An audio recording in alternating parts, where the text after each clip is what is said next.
Hello everyone. Today we are going to discuss chapter 4, Change and Development in Rural Society.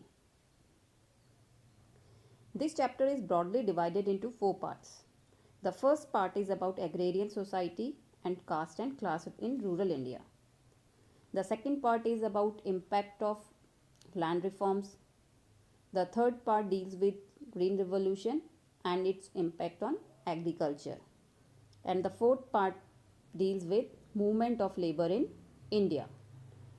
Today we will discuss part 1, agrarian society and caste and class in rural India. Let us understand what is the meaning of rural society. Rural society is a small scale society which has small population that lives in small physical area. The density of population is low and it is marked by traditional moral customs, norms and folkways.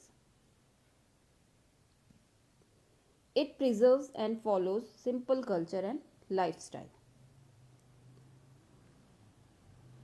Although modern society is a urban societies, yet large population lives in rural areas in India. Means हमारी जो large population है वो आपके rural areas में reside करती है India में. Now what are the differences between rural societies and urban societies. Rural societies consist of relatively small size of population. It follows simple economy, that is agriculture and allied activities as a major source of occupation. Means agriculture या उससे जो related जो भी activities होती हैं और दूसरी activities होती है उस पर बेस्ड इनका ऑक्यूपेशन होता है, बट मेनली जो ऑक्यूपेशन होता है वो एग्रीकल्चर बेस्ड ही होता है. And possesses primary relationship. Now what do you mean by primary relationship. Primary relationships are intimate, face to face, informal relationship. Means सब एक दूसरे को जानते हैं. एक मतलब आपने देखा होगा विलेज में, आपके रूरल एरियाज़ में कोई भी फैमिली ऐसी नहीं होगी जो अपने विलेज में एक दूसरे को नहीं जानती हो.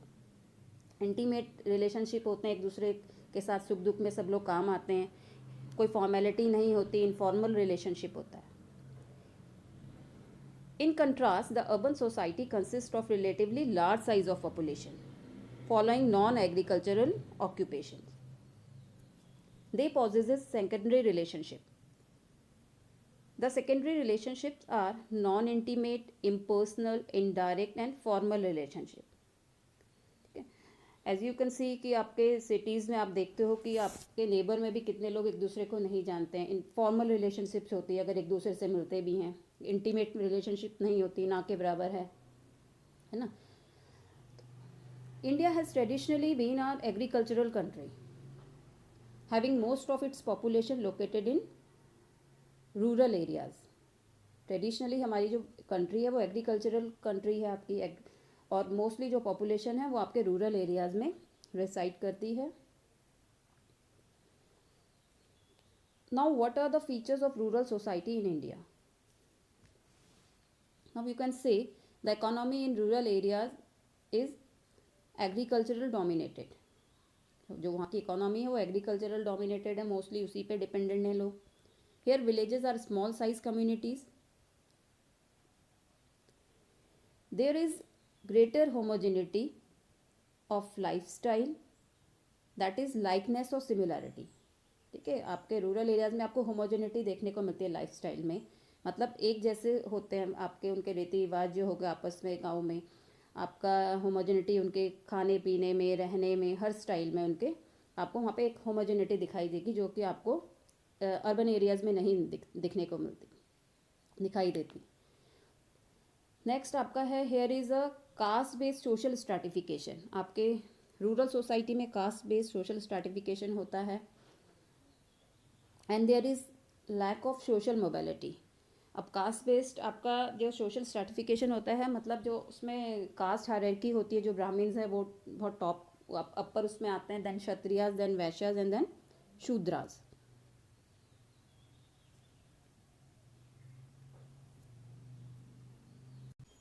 Let's start. First topic, Indian society is a primarily a rural society. The majority of India's population live in rural areas, approximately 67%. They make their living from agriculture or related occupations. This means that agricultural land is the most important productive resource for a great many Indians. Means आपका जो उनकी living है वो agriculture या उससे related जो भी उसके साथ जो भी एलाइड सर्विसेज होती है उससे बेस्ड ऑक्यूपेशंस वो लोग करते हैं. और सबसे इम्पॉर्टेंट उनके लिए क्या है, that agricultural land is the most important productive resource, क्योंकि मोस्टली जो वहाँ का इकोनॉमी है वो एग्रीकल्चर पे ही बेस्ड है. Land is also the most important form of property, but land is not just a means of production, not just a form of property. No doubt कि लैंड जो आपका most important form of property है, लेकिन land का मतलब just production और property ही नहीं है. Nor is agriculture just a form of livelihood, it is also a way of life. It is also a way of life means many of our culture, practices and patterns can be traced to our agrarian background.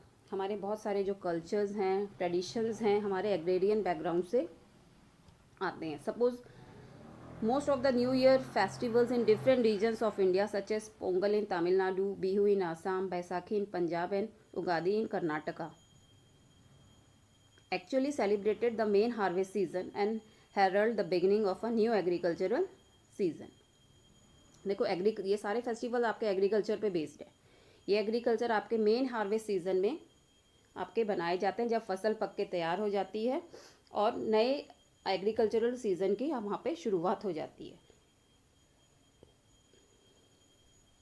Next topic is agriculture and culture. There is a close connection between agriculture and culture. The nature and practice of agriculture varies greatly across the different regions of country. These variations are reflected in different regional cultures.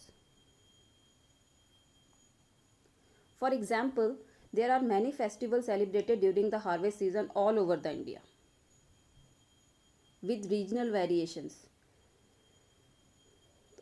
As I told you, there is a close connection between culture and agricultural life. For example, you take Baisakhi. Baisakhi marks the beginning of new year for the Hindus. It is also celebrated by the Sikh and Buddhist. The beginning of new harvest season. The festival is celebrated with songs, dance, drama, variety of foods. The same festival of new year and harvest season celebrated in Kerala as Vishu and Bihu in Assam and parts of Northeast. Traditionally, these festivals are celebrated in different parts of India with different customs, but the underlying reason for the celebration is the same. Underlying जो अलग अलग जगह अलग अलग बनाया जाता है ये, लेकिन जो उनका रीज़न है वो सेम है कि जब उनकी फसल पक के तैयार हो जाती है और नया आपका सीज़न होता है फसल बोने का, उस समय ये आपका फेस्टिवल मनाया जाता है. All these festivals are celebrated around the second week of April.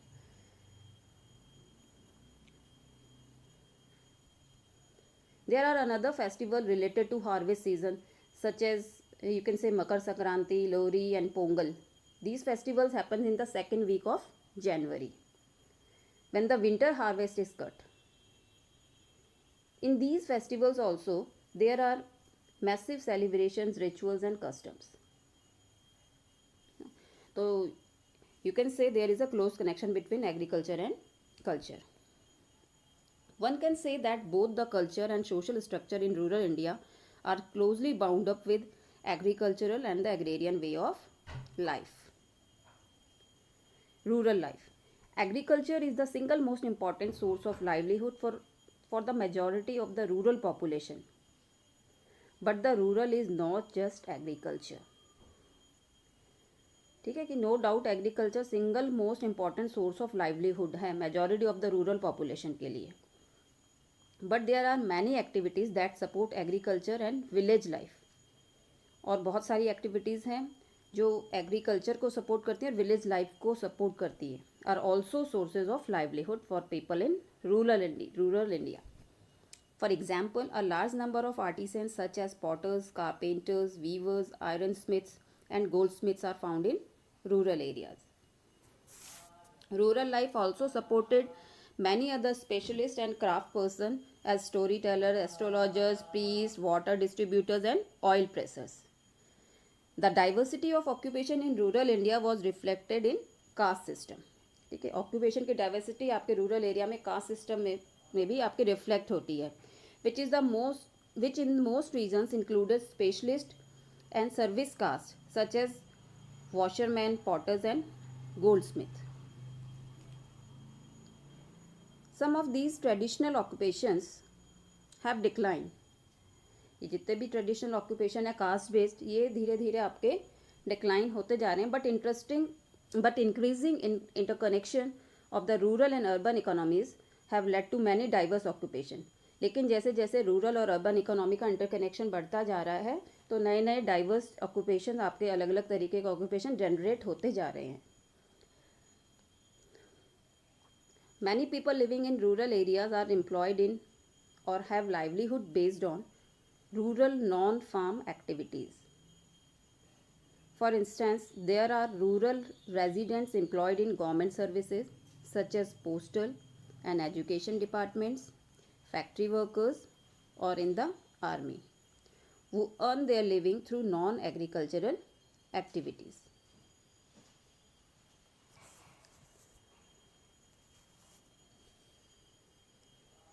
Agrarian structure depends upon the land holding amount of the land a person holds. जो एग्रेरियन स्ट्रक्चर्स है वो किस चीज़ पे डिपेंड करता है कि कोई भी पर्सन इंडिविजुअल कितनी लैंड होल्डिंग्स हैं, कितना अमाउंट ऑफ लैंड है मीन्स उसके पास. There is unequal distribution of land. Some people have lots of land and some people don't have any. किसी के पास बहुत सारी लैंड है और किसी के पास कोई लैंड बिल्कुल भी लैंड है ही नहीं. As you all know, agriculture land is the single most important resource and form of property in rural society. But it is not equally distributed among people. Nor does everyone have access to land. जरूरी नहीं है कि सबके पास land हो. Unequal distribution है इसका.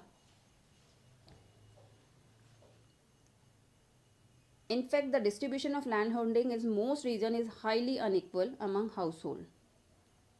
In some parts of India, the majority of rural households own at least some land, usually very small plots. In other areas, as much as 40 to 50% of families do not own any land at all.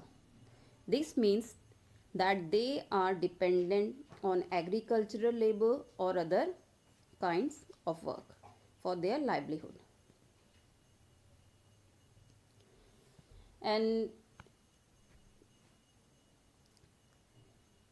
this means few families are well to do, the majority live just above or below the poverty line.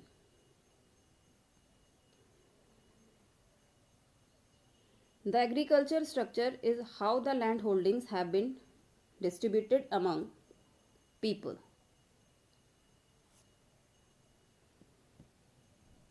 The term agrarian structure here means refer to the structure or distribution of land holdings. मतलब किसके पास कितनी land है. Agrarian structure means किसके पास कितनी land pauses करता है कोई. तो types of land holdings. Number 1, large lander own large amount of land, earlier known as zamindar. जिनके पास बहुत बड़े अमाउंट में लैंड होती है, जैसे जमींदार आपका पहले बोला जाता था, जो अर्लियर नोन एज जमींदार. Second, medium land owners, small land owners have small amount of land and can make a profit. इनके पास small amount of land होती है बट फिर भी ये थोड़ा बहुत profit कमा लेते हैं. Then marginal land owners, these along with small family grow just enough for consumption of their family. मतलब इतनी ही लैंड होती है जिससे उनकी फैमिली का गुजारा चल जाता है. And do not have enough land to get surplus to sell in the market. मतलब उतनी लैंड नहीं होती कि सरप्लस आपका उसमें एग्रीकल्चर प्रोडक्शन हो सके और वो उसके मार्केट में सेल आउट करके प्रॉफिट कमा सकें. बस उनकी फैमिली के लिए इनफ होता है. Fourth, landless land owners. Landless land owners means they don't have any kind of land and they work for others. उनके पास अपनी ज़मीन नहीं होती, वो दूसरों के लिए काम करते हैं. Tenants, take land on rent and give the land owners a share of the profit. ये जो टीनांट्स होते हैं ये दूसरे बिग जो लैंड ओनर्स होते हैं उनकी लैंड रेंट पे लेते हैं और उस पर एग्रीकल्चर प्रोडक्शन करते हैं और अपना जो शेयर ऑफ प्रॉफिट होता है वो उनके साथ शेयर करते हैं। बट इसमें भी इनको ज़्यादा प्रॉफिट नहीं होता क्योंकि मैक्सिमम शेयर उन्हीं को लैंड ओनर्स को दे दिया जाता है। Next topic is position of women.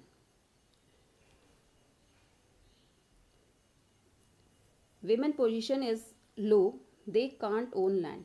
जो वुमेन्स की पोजीशन है वो बहुत लो है आपके रूरल एरियाज़ में। मोस्टली जो होता है उनके पास वो लैंड नहीं खरीद सकती है या उनके नाम पे लैंड होती नहीं है। women are usually excluded from ownership of land. Usually excluded होती हैं वो ओनरशिप ऑफ लैंड से because of the prevailing patrilineal kinship system and mode of inheritance. अब ये क्यों होता है? क्योंकि हमारी सोसाइटी में पहले से ही पैट्रीलिनियन किनशिप सिस्टम प्रिवेल करता है और इनहेरिटेंस जो होती है वो बेटे को दी जाती है। जो ज़मीन होती है वो फादर क्या करता है, अपने बेटे के नाम करता है। उनको लगता है डॉटर तो शादी करेगी और दूसरे घर में चली जाएगी। They have equal property rights. अब तो सब इक्वल प्रॉपर्टी राइट्स है as the son, but they are women और they are scared to voice their oppose. मतलब वो इक्वल प्रॉपर्टी राइट के बावजूद भी वो अपने मतलब अपोज नहीं करती उस चीज़ के लिए। Next topic is class and caste structure in rural areas.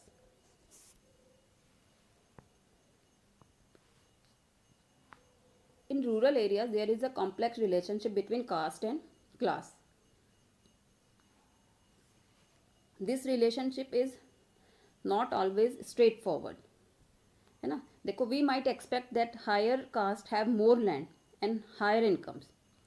हम यही कहते हैं रूरल एरियाज़ में जो हायर कास्ट है उनके पास ज़्यादा लैंड होती है, ठीक है, वो डोमिनेंट कास्ट होती है, हायर इनकम्स होती है। लेकिन इसमें भी आपका कॉम्प्लेक्सिटी है and there is a correspondence between caste and class as one moves down the hierarchy. In many areas this is broadly true, but not exactly, ठीक है।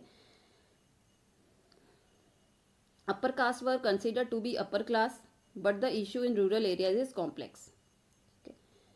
अपर कास्ट आपका अपर क्लास माना जाता है, आपका अपर क्लास में आता है वो, बट जो इशू है रूरल एरियाज़ में बहुत कॉम्प्लेक्स है। जैसे मैंने बोला, हम यही सोचते हैं कि जो आपके जितने भी अपर कास्ट हैं उनके पास लैंड होल्डिंग ज़्यादा होगी, लेकिन फॉर एग्जांपल आप देख सकते हैं in most areas the higher caste the Brahmins are not major land owners.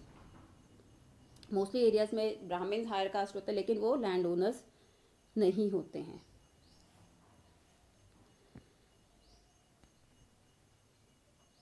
In most regions of India, the major land owning groups belong to upper caste.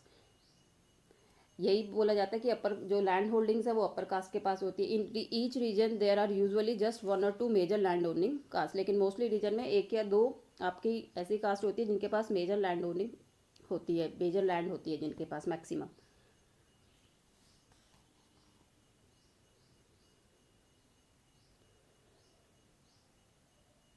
Brahmins are the top most caste but not necessarily the wealthiest, as I told you earlier कि top caste में माने जाते हैं, लेकिन उनके पास इतनी बहुत सारे रीजन्स में है कि आपके ज़रूरी नहीं है कि ब्राह्मण्स के पास बहुत सारी आपकी क्या कहते हैं लैंड होल्डिंग हो। The Kshatriyas and upper caste as well as upper class.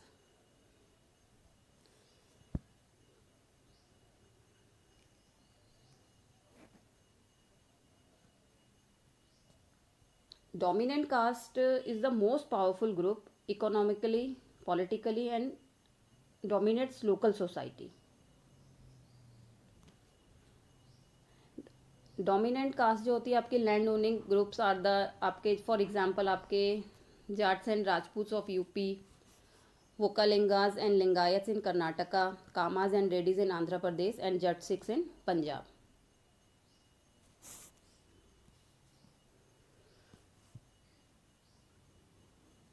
Now the next topic is dominant caste.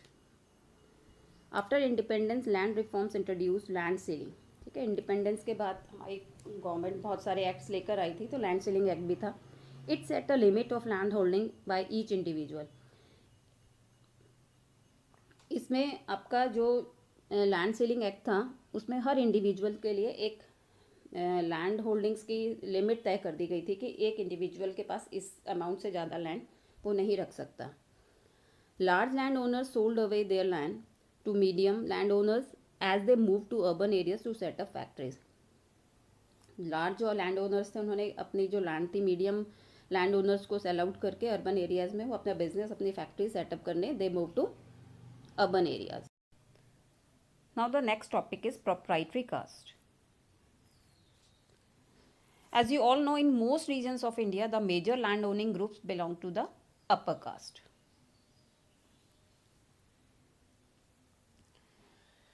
Typically, the upper and middle caste also had the best access to land and resources. जो mostly जो land थी और resources उनको उन पे किसका hold था, upper या मिडिल कास्ट का. And has to power and privilege, और जिससे उनके पास पावर और प्रिविलेजेस थी. And this had important implications for the rural economy and society. In most regions of the country, a proprietary caste, proprietary means होता है ownership होती है जिनके पास, ठीक है. Group owns most of the resources and can command labor to work for them, क्योंकि mostly resources उन्हीं लोगों के पास थे और वो जो लेबर फोर्स थी उनसे काम करवाते थे अपने यहाँ, उनको कमांड करते थे. Until recently, practices such as बेगार और free labor were prevalent in many parts of northern India. मतलब अभी तक आपके कुछ टाइम पहले तक आपका जो बेगार और बॉन्डेड लेबर है वो आपका प्रिवेल करता था आपके बहुत सारे आपके नॉर्दर्न इंडिया के बहुत सारे पार्ट्स में. अभी तो ये इलीगल हो गया है.